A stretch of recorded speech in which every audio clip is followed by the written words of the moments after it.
So today we're going to take a look at what I think is the best map I've seen so far in 2023, or at least since the Game Changers tournament. This was a really fun map between Apex and Who Cars on Pearl.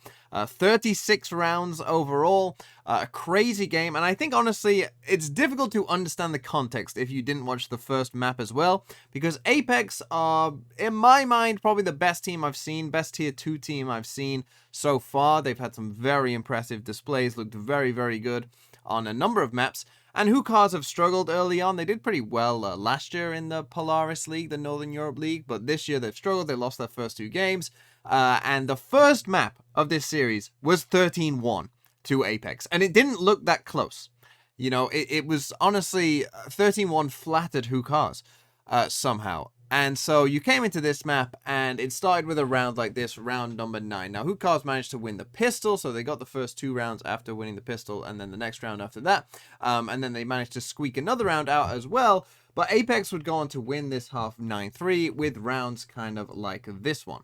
And so what's happening in this round is Apex have just started off with a bit of a mid-default. As you can see, we've got Magnum over here on the Cypher, who's commonly doing this kind of cage across here to potentially, you know, fake the cross, or then maybe even come down here. And I've mentioned this about Pearl multiple times at this point, right? I already did a video about Apex on this map because it was so good, but, you know, we've got this beast part of the map now. It's just so hard to defend, and that's actually going to come in and play a part in this round as well.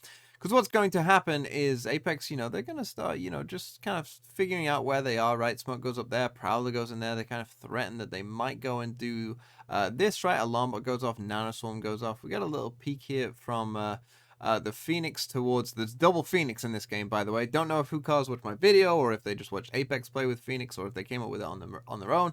But either way, Phoenix genuinely looks pretty good on this map. Like, I'm not gonna lie, it does look actually pretty good.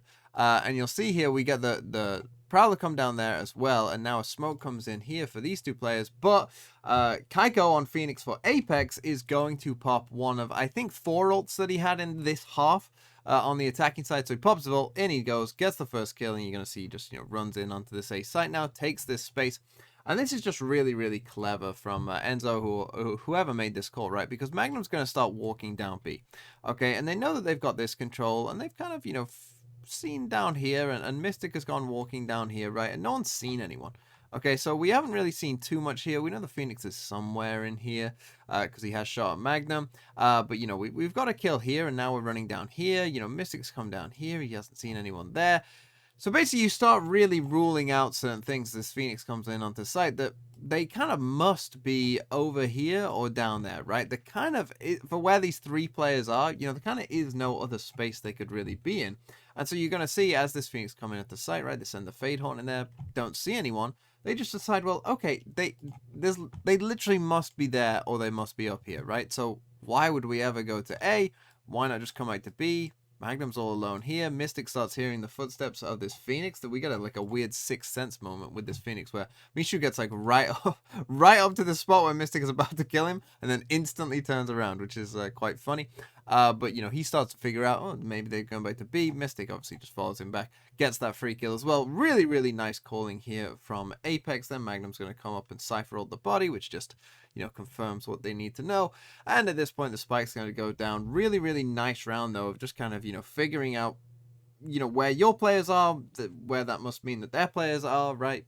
Because you haven't seen anyone, and ultimately this will just end up being a save. But this is kind of how the game was going, right? Apex doing some really nice stuff, some really nice calling, felt like they were just a better team. Sure, they lost the pistol, so 5-3, you know, makes it look closer than it is, but as soon as Apex got guns in their hand, right, we're looking at 5-1, and, you know, really, yeah, it just wasn't close, and Apex would go on to win the half 9-3, and with a 13-1 in the first map, 9-3 on the first half in this map, you just thought, well, this thing is just over straight away.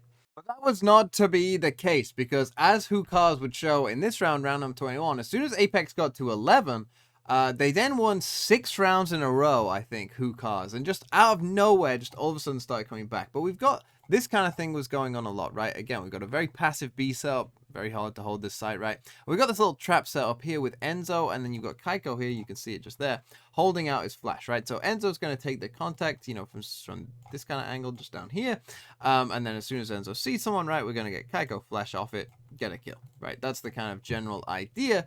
But you're going to see Hookahs, they just, it was like they had a sixth sense, you know, a Prowler comes out there, but they just like sniff things out, right? So they're sending a KO knife. Oh, it suppresses the Phoenix, does it? Suspicious. How very suspicious. So you've seen the Prowler, you know that that's there, right? And so they kind of figure it out. They put the pieces together. That, you know, they send the KO nade in there. They look, they knew what was going on, right? As soon as they got the info that the Phoenix is there, they clear it out, right? But then they are going to make the call eventually here to just come back towards B, because this was a thing, right? This is just the thing on this map now, that this B site is just so hard to hold, and it's really, really difficult to hold on to this map. So they even bait out the Phoenix all here as well, as Kaiko goes running through mid, doesn't get anything. Actually, they do manage to get the first kill, Apex, here on just this Killjoy with a nice little trap setup from Magnum there. But they are going to manage to get the spike down in on the site, and then we're going to get 2 kills here, right?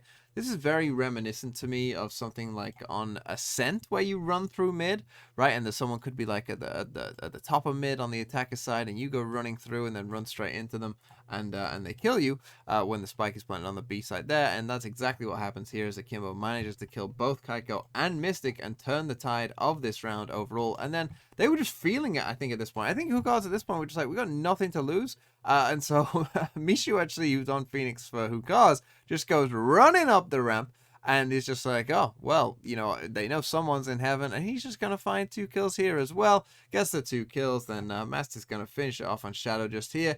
And all of a sudden, it was 11-11, and we would eventually end up going to overtime in this crazy 9-3 comeback. And now let's come to round 32. So we're at 16-15 to Hookahs, and overtimes always kind of take on, you know, a world of their own, right? They kind of have their own little meta game within the little overtime game, you know, where, oh, we went B twice, now we're gonna go A, you know, like it just becomes like this mental game of what's going on and whatnot. And, you know, you get to a certain point and like you've tried everything once already. And we were really getting to that point by 16-15. And so in this round, what's going to happen, and, you know, a ton has gone on into this already, is Apex, a thing that they were doing a lot, right, is they're going to put often a star here that can either become a smoke or a suck, right, maybe a seize, maybe even a Phoenix molly, and playing heavy for this A main control. And actually, they're going to go and get the Phoenix, the ult orb here in overtime as well. I mean, this was a common thing as well. Both teams were farming orbs as well in overtime, commonly. Even though obviously you start each round 3 off. Everyone does, and so, but now they decide, okay, they've done this quite a lot, but now they're going to decide to actually like push it. They hadn't really done this yet, where they actually, you know, they take this control, but then actually go and push instead. And what they're going to do is they're going to find Akimbo here from Hookahs, and Kaiko is able to hit that first shot, and that is the spike down. Now, defending the spike back here probably isn't really going to happen, because of course anyone could just grab it from like back here, and there's no real, like, you're not coming all the way down here or anything, you know, that would be quite risky for them. So they just decide to back off, which I think is the correct decision, because I'm not sure you could really defend this spike properly, to be honest, and it would lead you in a weird spot. But because this has happened now, right, Hookah's reaction is to, you know, take part of that space, right? They've taken all of art, as you can see just here, and yeah, they are going to have to clear out spawn and whatnot and try and get the spike back, but you know, they exploit this gap. And so these two, you know, they're just like jiggle peeking here, seeing if anyone's coming towards them. But I want you to keep your eye on Enzo, right? Because this is insane, right? And this is just the level of Apex, and just kind of, I think the players, you know, having played at such a high level, they just understand this, right? That Enzo, instead of going walking around here into the unknown, he's just going to sit and spawn, because he knows, well, this is a potential, right? There's a real potential that someone's going to do that, and actually go and look here. They are going to do exactly that. Magnum's got his camera here for both sides of this, you know, to see what's going on. Obviously, you can't see anything just there. Hookahs do come towards Art, and remember, this is match point for Hookahs here in this round. As you can see Magnum going across. But there's Enzo picking up a free kill because of that great patience from him. And now what's going to happen is, again, they don't really know what's going on down towards B, but we're going to get Shadow in a fight here that he's going to lose to Radsky there, going and get that kill. And so, okay, now the jig is kind of up. We kind of know where you are, right? We kind of know what you're probably going to do at this point. They avoid this KO knife, do these players here, which is quite big as well. But Magnum does really, really well here in getting this kill back on the Killjoy. But what he does next, again, these players that have played at the very highest level a lot of players, and I mean a lot of even pro players, you know, the next move after getting this kill is this, right? Straight in. But Magnum plays it smart. He does what players should do in this instance, right? You're in a 4v2, don't need to rush it, right? They're probably, you know, gonna push somewhere now because they're in a 4v2, right? And so if they're pushing you and it's 2v1, right, you don't want to take that fight early on. So he just backs up, right? He just backs up and doesn't give them that fight, right? He lets his teammates start to progress a bit as well. He gets the information because they start shooting at this box and whatnot, and he can hear the footsteps. Kaiko comes in, gets that kill just there. Magnum plays it super patiently, plays it super well, and you see how you can get rewarded in that situation for playing smart, right? A lot of teams would have lost that round that Apex just did because Magnum wouldn't have done what he did and Enzo wouldn't have done what he did, right? And those two decisions, and playing safe and playing smart and playing patient, won them that round, or gave them a much better chance of winning that round at the very least. And yeah, this is the kind of thing that Apex I think are pretty good at, and they ultimately win this round, and we would continue on. But ultimately it would end here on round number 36 as Apex managed to win their attacking round, and they are finally going to be able to win one of these defensive rounds to end it all. Hookahs are going to come down towards A, as you can see, but Apex ultimately are going to be able to win this round. Mystic's going to eventually here, they're going to see them basically, right? And this is going to play out somewhat more normally than a lot of the other rounds, right? Mystic gets this kill, he gets traded just there.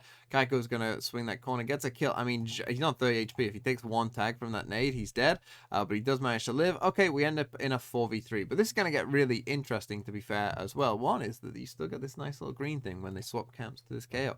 But the second thing is that Hookahs just stop, right? You would think, okay, we've seen one, we've seen two, he's gone away, the site's free, right? And they know the site is pretty free because this KO's literally walked around it, right? So he hasn't broken this cipher trip, but they just wait. Hookahs just wait, and they're just like, KO, David here, go and do something, right? Do something. We're just gonna wait for you. Because, you know, we want to kill, right? It's super smart. This is, you know, what you should do in a lot of these situations is create a kill. Because at this point, you know, Apex, they're a bit confused, right? They send that KO knife in there. They're like, why is the spike not being planted? They probably start suspecting, like, maybe they're going back to B. I don't know, right? Maybe they're running across the map. But instead, I mean, this is crazy as well. What happens just here is Shadow is going to see... Shadow sees him, right? We see him there. Shadow didn't see him.